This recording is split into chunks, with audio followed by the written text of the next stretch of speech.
راكم بخير وعلى خير. عرفت بان النايضه روين على التيكيات مالوروزمون انا مازال ما لقيت التيكي ديالي. بقيت ساهي معكم الوليدات لي فلوغ الايديتينغ لي سورتو في هاد لا فيديو اللي غادي نشوفوا نهضر لكم عليها تو سويت. بقيت ساهي تنسينا التيكيات اون توكا فيما كتبنا نتفرجوا هذا الماتش غنتفرجوا فيه. المهم هو التشجيع ديال المنتخب ديالنا ان شاء الله. ما كرهناش نكونوا في تيران بيان سور.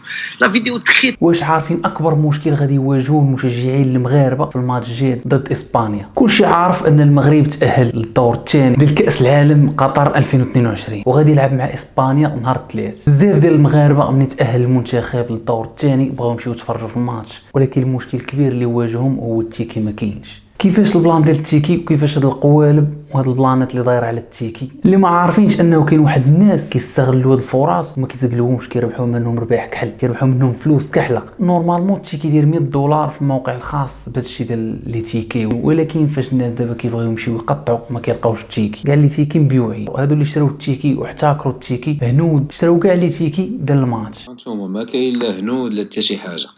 المشكل هما في المغاربه اللي شراو بزاف ديال لي تيكي وتيبيعهم باثمنه غاليين بزاف.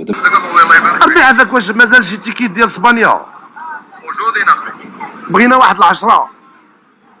كاينين دابا عندي توطال شي 35 تيكي. عندك دابا انت 35 تيكيت تقريبا. ونشوفوا بشحال اخويا تخلي لنا 10 خويا $10,000. 10 ب $10,000. $1000 الوحده الواحد تماما. عرفوا ان هذا الماتش بنادم غادي يبغي يتفرج وغادي يبغي يحضر، وقالوا غنشريو كاع لي تيكي كاملين وغادي نطلعوا لهم في الثمن.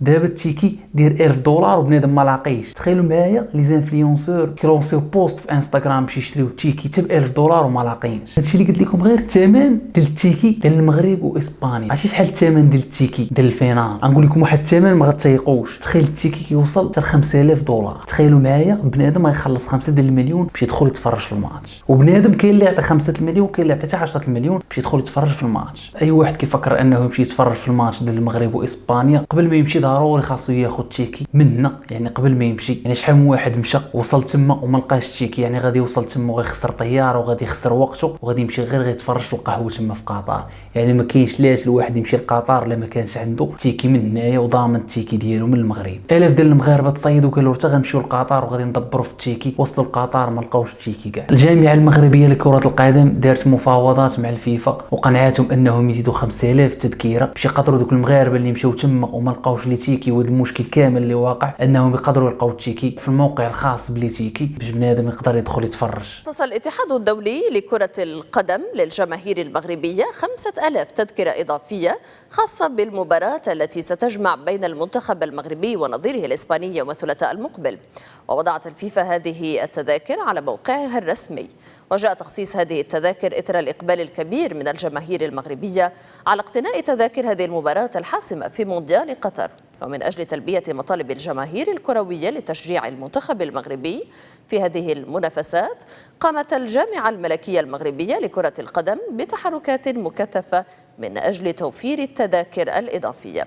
كل المتمنيات ديالنا ان اسود الاطلس يفوزوا كما قدروا انهم يتمكنوا من بلجيكا ويتمكنوا من كندا. يعني راهم ما ساهلين حتى هما، وعلاش ما يربحش اسبانيا؟ طلعت ان شاء الله المغرب مربوحه. نقدر انه يتاهل الدور الثاني من كاس العالم قطر 2022، قادر انه يفوز على اسبانيا. اي واحد عجبو هذا الفيديو وعجبو هذا المحتوى يدير جيم ويدير ابوني باش يقدروا يوصلوا فيديوهات اخرين. وتهلاو.